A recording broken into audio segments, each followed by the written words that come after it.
Hello and welcome to Coffee with Dr. Carla. I'm Dr. Carla. This is Jessie, and we're glad that you're here with us today. We're going to talk about a few mental health related issues and hopefully start to end the stigma surrounding them.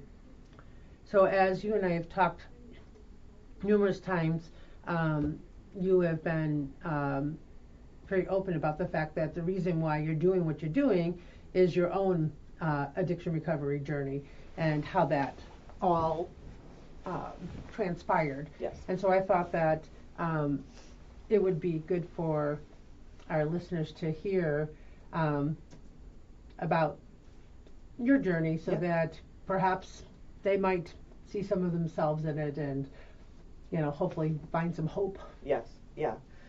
So my addiction started pretty young, you know, but I started with kind of doing a lot of the normal experimental stuff, you know, as a kid in high school, weed and some hallucinogens, and I was never a big drinker because my mom was such a heavy drinker, and I promised myself growing up, I said what many people say. There's actually a very famous book called It'll Never Happen to Me by a lady named Claudia Black about adult children of alcoholics, and that is because many of us who grow up with alcoholic parents or addicted parents, we go, not me. Yeah. I'm not doing that. I'm not going to do this to my kids. I'm not. And it happened, you know, because what I didn't know back when I was 16, back when I was 14, back when I was 20, when I was doing it, when everybody was doing it, was that it was doing something different for me. Right. I thought I was experimenting. But what I was doing was I was learning a way to cope with things that I couldn't even name at that point because they were so big. And unfortunately, you don't realize which one of those things you are until it's too late often, right? So I didn't know because of, I had an extensive history of trauma. You know, I come from a long line of alcoholism and unchecked, untreated mental health and trauma. When I was 17, as I said, my mom was a pretty severe alcoholic. When I was 17, I lost my mom to suicide my junior year of high school, a month before my junior year of high school ended. So that was obviously crippling. I really struggled with that, and that's when I really kind of just dove more into substances and felt very justified in doing so. I was in pain, you know. And because it was so systemic for your family, no one said, oh my goodness, we need to check on Jessie and make sure she's okay in a way that, I mean, they may have done that, but not necessarily in a way that involved examining behaviors and whatnot. And what was also kind of systemic on the other end, on my dad's side, who was now raising us, was my dad wasn't raised in a family where therapy was a thing. You know, and now, you know, my dad, in retrospect, my dad did the best that he could. We are very close. He wishes he was raised by a World War II vet. They were all hardworking blue collar guys. Like, pull yourself up by your bootstraps. You didn't even talk about it. Yeah. You know, so it went on for years, and again, like, I hung out with a lot of people who we all were partying. Everyone was partying. We were in our 20s. It didn't seem bad. Again, in retrospect, I see ominous things that were happening then. And to stop would mean that you would have to leave that group. I would have to leave that group. I would have to leave probably my marriage. I would have to leave a lot of things. It just wasn't a thought in my head at that point because I was comparing myself. Well, I had all these markers where I went, well, I'm not doing that. Well, I'm not doing, well, guess what? Started happening. Check, check, check, check, check. Until I'm drinking vodka in the morning to put my eyeliner on because my hands are shaking. And a year before I got sober, my father's only brother, my uncle, my only paternal uncle, also committed suicide. And addiction was a huge part of both of these losses in my life. And so then it went to so then I spun out really hard, but in the back of my mind I went, I know where this is going for me because I know what they lived with every day. I understand why they did what they did. So I was living with it. So at this point, both of these suicides, besides being incredibly difficult to process, then also became perhaps an understandable solution. Is that what you mean? They did. The only thing was like, so in my mind after losing my mom that way, I went, no matter how bad I feel, I would never do that to my family because Sure. I understand how bad it crushed everyone. Right. But now I get it. But now you get it. Now I get the hole that you were in, the way that you felt, because now I'm a mom too. Right. So now I'm looking at my mom's situation very differently. Now I'm understanding the shame of being a mother with an addiction who can't stop, who's hurting her kids, knows she's hurting her kids, and so can't Yeah. stop. Oh, It's wow. a level of shame that I cannot even convey to you. It's one of the few things that still to this day, you know, you have to do a lot of self-forgiveness and recovery because Right.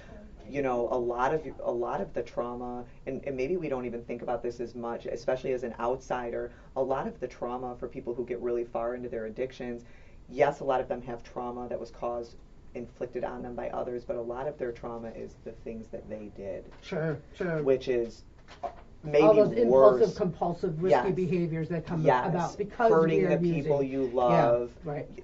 We don't even. I mean, we go on. It gets ugly. It gets dark Yeah. and it gets ugly, and it crushes your soul and your self-esteem and your belief that you could ever be a good person. Because how could I be a good person Right. if I did these things? So anyway, however, I will say that those two horrible losses also caused me to go, I know why I am the way I am. Right. I know why my mom was the way she was. Now we've got somebody who's next in line, and that's my son. My son is next in line for this life if I don't do something. And this is why I'm very stern about do not wag your finger at people and tell them you can't do it for other people. Right. Right. Because if someone would have told me you have to do it for you, I wouldn't have done it because I didn't care about me. Right. I didn't care about me enough to cross the street for me. I did care about my kid. As a great starting point. As a starting point. Yeah. To maintain, Right. you do. But if whatever gets you in the door, man. Right, because you weren't. You would never have gotten to the door if it was just you. I would have just self-destructed. I would have had no problem with that Right. because I loathed myself by the end of it. I looked in the mirror and couldn't stand anything about who I was, but I knew from personal experience that what life my son was going to be subjected to with a mother who's an alcoholic because I lived that life. And so I went to treatment. I went on July 29th, 2013. My first time in treatment was my last time in treatment. The last drink I ever took was the last drink I ever took. I've been sober since then. I actually had 10 years in July this past year. So my son, you know, now more of his life has been with a sober mom than not. He was 5 when I got sober. He's 15 now. And but one of the things that I then found out very shortly after getting sober was that's when I truly began to understand that drugs and alcohol were not my problem, they were my solution. They were how I fixed everything I felt about myself. Oh, yes. They were how I had liquid courage in the face of all of my social anxiety. They were how I medicated my insecurity has been at the root of everything. Right. And I understood that even as I walked into treatment, I felt like if I could just get self-esteem, I'd be okay. Could I just go buy it at a store? Because that was so then what I found is, so now I'm not drinking anymore, and that provides you a little bit of self-esteem because you're not engaging in those behaviors that you were in active addiction, but guess what else insecurity is also at the root of is codependency. Right. So then I went through a very, very 4.5 years sober in the most toxic relationship I've ever been in, you know, with, again, one of those buzzwords, narcissist, but a real one. Not somebody who takes a lot of selfies, not somebody who's selfish, a stone cold narcissist who commits psychological warfare on you. But again, ultimately, I don't even look back on that with all of this disdain or grief or horror. It was bad, but it forced me to look at things that I wouldn't maybe have looked at without it. Me personally, I have to take the horrific things that I went through and I have to pull something good out of them. And I know there are people who look at their trauma and they go, no, it's innately bad. Don't try to make it nice. And that's fine. That's yours. But I can't do that. But you have to walk. At least within the work I do with my clients, yes, all of this stuff is horrible. But at the end of the day, as we process this stuff and you get to get to the other side, there's something that you discover about yourself. Yeah. There's that power. You're essentially taking that power back. So that Yes. that positive thing, like, okay, yes, all that happened, but now I know that I'm a good person. That it was never my fault. Right. It was, whatever that empowering thing Right. is, that you can take it back so that now you're in control, Yes. and somebody else or Yes. something else isn't. And Right. and that's the thing is, a lot of trauma leaves people feeling like it's that loss of control. It's that it wasn't my fault. It's this helplessness. Now, if I take, I volunteer for the AFSP. They have a program called Healing Conversations. It's peer support for people who lose someone to suicide and they want to talk to somebody else who's been through that loss, because it's a very unique loss and type of grief. Most definitely. So I can contribute that. I can talk to people who have been through that, and I can be there for them, and I can offer that perspective. I can offer that, just space for them to feel what they're feeling and not feel judged or uncomfortable, Right. or feel like their loved one is being judged for passing away that way. And with my addiction, like, that's why I'm open about it.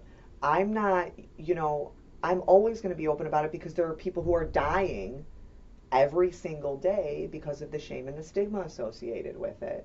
So guess what? Now I can take something and I can, kind of extract water from a rock. Like, a little Right. bit of good can come out of that bad thing, and then that bad thing wasn't so horrible, and then my mom's loss and my uncle, it wasn't all in vain.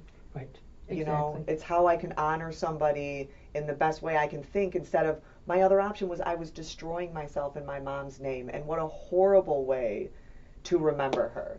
Right. So I think that taking that stuff and going, it was horrible, it wasn't my fault, some of these things were my fault, but I can pull good from there, and then I can even take that good and I can use it to help other people. Exactly. I love that. I love that. And I'm just going to add this as we close out. Another big theme I heard was that as long as we keep it a secret, it's going to be in the dark, and these little shame gremlins are going to keep multiplying. But as soon as we pull them out into the light, they stop. Right? I mean, it's not instantaneous. I wish they were. Yeah. But if we can get them out of the dark and into the light, we can do so much more than trying to keep everything a big secret. Right. So if this is something you're battling, I highly recommend you start talking about it. Yeah. And then start looking for help, whether it's a support group or AA, NA, therapy, whatever it is. But definitely start talking about what's going on in your life. Yeah. So remember, you can change your thoughts, discover your potential, and transform your life by focusing on your overall well-being. Till next time, continue being the best you possible. Bye. Bye-bye.